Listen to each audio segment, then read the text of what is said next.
Chapter 12. On the second day of their descent into the Down Deep, Johns and Marnes found themselves settling into the novel routine of the journey. The clank and thrum of the spiral staircase became a comforting rhythm, lulling them into a peaceful daydream. Johns lost herself in her thoughts, marveling at how the kinks in her knee seemed to vanish, and the walking stick became more of a companion than a crutch. As they passed through various floors, Johns found herself skipping the planned tours and lunches, completely absorbed in the experience. Reaching the 90th floor, they were technically already in the Down Deep, but Johns didn't truly feel it until they hit the 100th floor, marking a significant milestone in their descent. They took a break on a wide landing, indulging in a small loaf of fresh bread and taking in the bustling atmosphere of level 100, where people bartered and traded goods. They felt a sense of anonymity among the crowd, just two ordinary individuals caught up in the vibrant energy of the people around them. As they continued their journey, Johns pondered about the nature of human existence within the confines of the silo.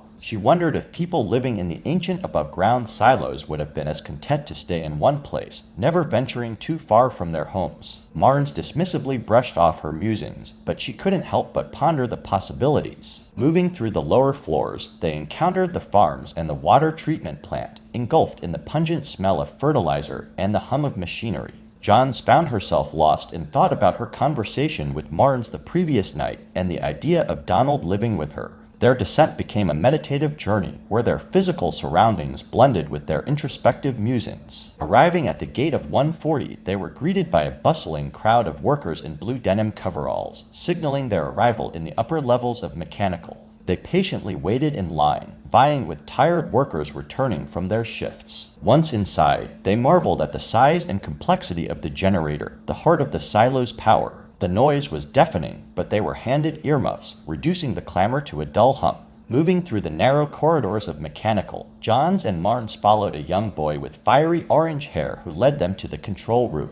There they encountered Juliet Nichols, a fiercely intelligent and hardworking woman. She was in the midst of her duties, fine-tuning and maintaining the massive machines with her skilled hands. Johns felt a mix of admiration and sympathy for the grueling task Juliet faced every day. As they conversed, Juliet expressed her frustration with the relentless demands for power and the strain it placed on the generators. She emphasized the importance of ensuring the sustainability of the silo, rather than thinking solely about their own lifetimes. Johns realized the gravity of the situation and contemplated ways to address the issue.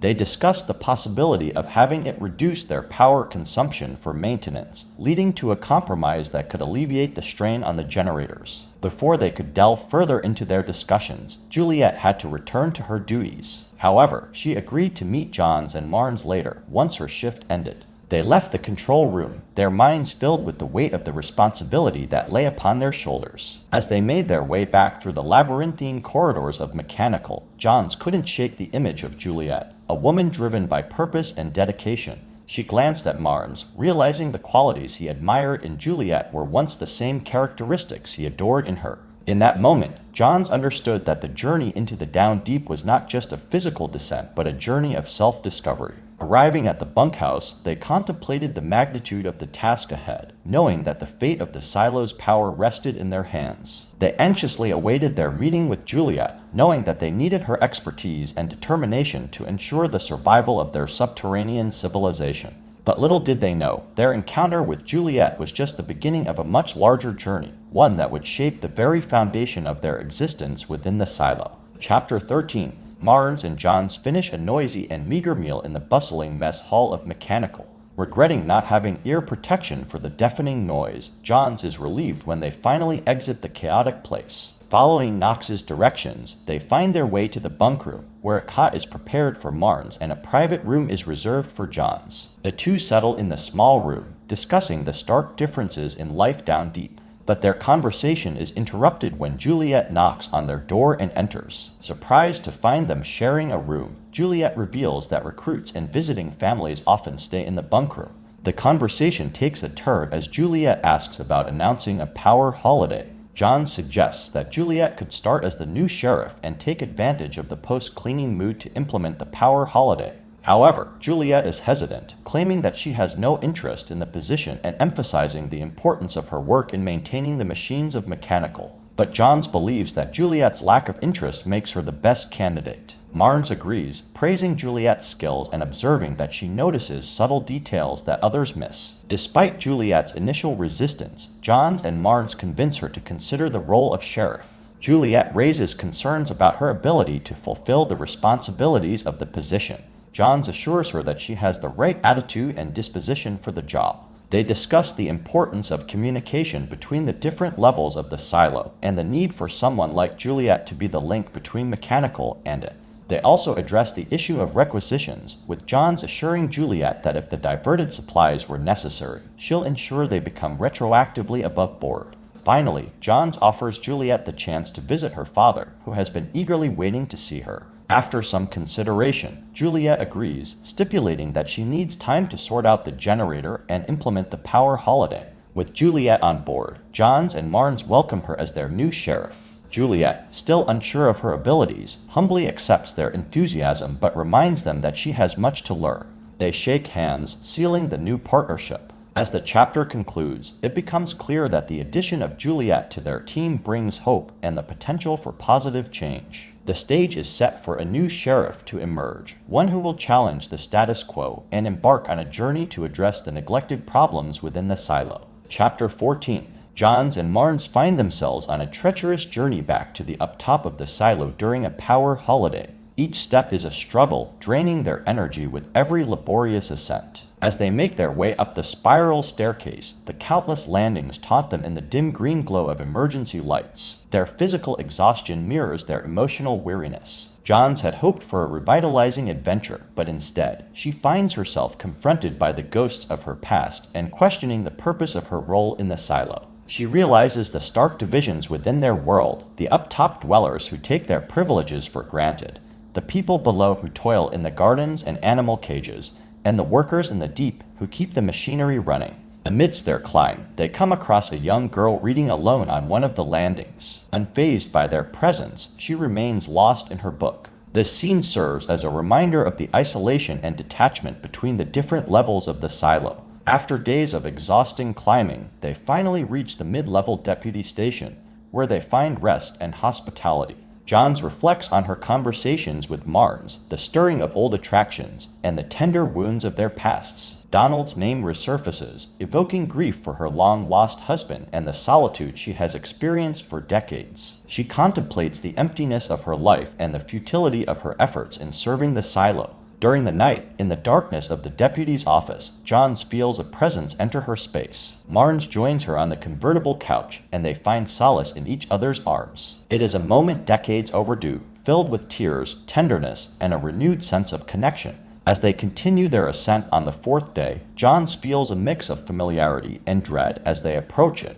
The flickering lights and the exemption it enjoys during the power holiday cause discomfort and scrutiny from Johns. Inside, they encounter Bernard, who greets Johns coldly and dismisses Marnes. Bernard challenges Johns, accusing her of playing games with the power holiday and refusing to endorse Juliet as the new sheriff. Tempers flare between Johns and Bernard, and Marnes intervenes to prevent further escalation. Bernard's contempt resonates, but Johns stands her ground, reminding him of their shared history and calling. Despite Bernard's refusal to sign, another worker steps forward to support Johns. Bernard's final words drip with disdain as he dismisses them, emphasizing their age and their place in the silo. In the end, Johns and Marnes are left with a lingering sense of anger and determination.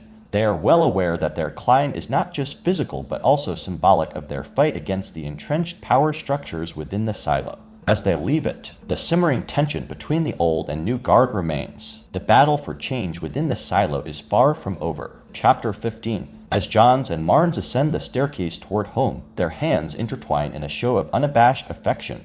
Between the quiet floors of people seeking normalcy, they steal brief moments to check their belongings and take sips of each other's water, relishing in the sweetness of providing for one another. Johns wonders if returning home will change their newfound bond or if their past ghosts will haunt them once again. Their conversation revolves around trivial matters, distracting Johns from the burning questions itching to escape her lips. The prospect of Jules returning to duty, their open case files, keeping it content, and dealing with Peter Billings's disappointment occupies their thoughts. But John senses a deeper connection emerging between her and Marnes, one that goes beyond their professional roles. She begins to suspect that Marnes had never accepted a promotion because of his feelings for her, knowing that a higher position would complicate their relationship. This realization fills her with a mixture of sadness and gratitude for his sacrifices. The pair nears their destination, only 20 floors away, and Johns' excitement intensifies. They discuss the newly appointed sheriff, who Johns believes represents the future of the silo, a forward-thinking,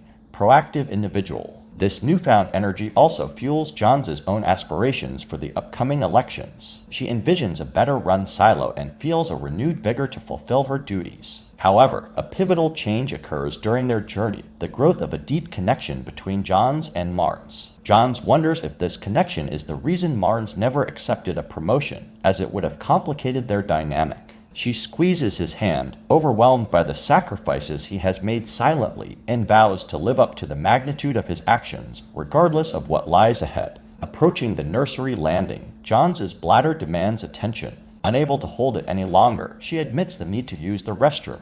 They decide to pay a visit to Juliet's father while they're there. In the empty waiting room, a nurse recognizes Johns as the mayor and grants them access to the facilities. Johns enters the barely lit bathroom, struggling to operate an unfamiliar lock. When she finally manages to relieve herself, the mixture of relief and exhaustion overwhelms her. Feeling weak and contemplating staying another night, she returns to the waiting room where Marnes anxiously awaits her. Concerned, Marnes notices something is wrong, but before Johns can respond, he raises his voice, attracting attention from the nurses and doctors. Panic sets in, and Johns attempts to calm him down, but her strength fails her. She loses consciousness, only to be met with the chaos of nurses and doctors examining her. As Johns fades in and out of consciousness, Marnes desperately tends to her, his tears mingling with his mustache. He clings to her, unable to comprehend what has occurred. Johns manages to slur her words, expressing her love for him, and in a miraculous effort, she reaches out for his hand.